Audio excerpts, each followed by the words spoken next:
चिपळूण तालुक्यातील कापरे गावामध्ये 1 TMC क्षमता असलेल्या धरणाचं काम 2019ला चालू झालं. मात्र ते आज तागायत पूर्ण झालेलं नाही. इथल्या शेतकऱ्यांचं म्हणणं असं आहे की आमची जमीन आहे ती भूसंपादित केली, मात्र आम्हाला मोबदलाच मिळाला नाही. आमच्या बागाच्या बागा उद्ध्वस्त झाल्या. मी आता कापऱ्यातील जिथं धरण होते तिथं आहे आणि तुम्ही माझ्या मागं पाहताय.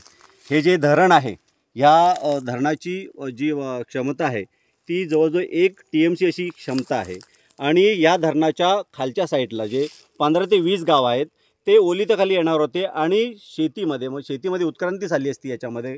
कारण जर जिथे पाणी आलं तिथे जो तिथला भाग आहे तो सुजलाम सुफलाम होतो. मात्र इथे असं न होता इथल्या 2019 पासून जे शेतकरी आहेत ते आजपर्यंत शासनाशी भांडतायत की आमची जी जमीन आहे ती जमीन भूसंपादित केली, मात्र त्याचा मोबदलाच दिलेला नाही. काही शेतकरी आपल्याबरोबर आहेत, त्यांच्याशी आपण बातचीत करणार आहोत.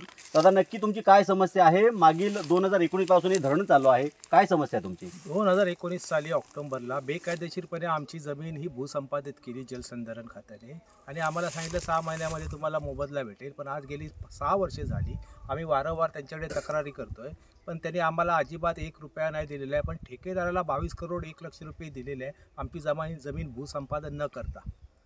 त्यामुळे शासनाने आमच्यावर घोर अन्याय केला आहे. त्यामुळे आम्ही जिल्हाधिकारी तसेच आपले सरकार कोर्टात तक्रार दाखल केलेली आहे की 1 मे 2025 जर आम्हाला आमचा मोबदला, ज्यांची संमतीपत्र पूर्ण झालेली आहे सध्याच्या काळामध्ये, ती जर नाही भेटली आम्हाला मोबदला, तर आम्ही 1 मे 2025 पासून आमरण उपोषणाला बसणार आहोत. म्हणजे जवळजवळ 137 शेतकरी आहेत, त्यांची भूसंपादित जमीन केलेली आहे, त्यांना एकही पैसा न मिळता फक्त कॉन्ट्रॅक्टरला 22 कोटी दिलेले आहे. काका, तुमची जमीन किती गेली आहे? आमच्या कुटुंबाची जवळ 200 एकर जमीन गेलेली आहे. आणि ते ज्यावेळेस धरण काम चालू करताना कुठल्याही शेतकऱ्याला न विचारता हे काम चालू केलं. त्यानंतर आम्हाला असं वाटलं की आम्ही पावसाळी शेती करतो, उन्हाळी शेती आमची होईल त्या उद्देशाने आमच्या धरण तालुक्याला सांगितलेलं होतं.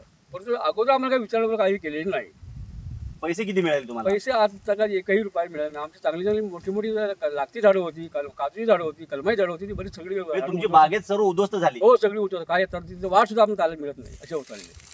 शेतकऱ्यांची पूर्ण बागेत उद्ध्वस्त झाली, मात्र शेतकऱ्यांना त्याचा मोबदला मिळाला नाही. पण 22 कोटी रुपये त्या संबंधित ठेकेदाराला मिळाले आहेत. तुमची किती जमीन गेली? तुम्हाला किती पैसे मिळाले? माझे 1 एकर जमीन गेली.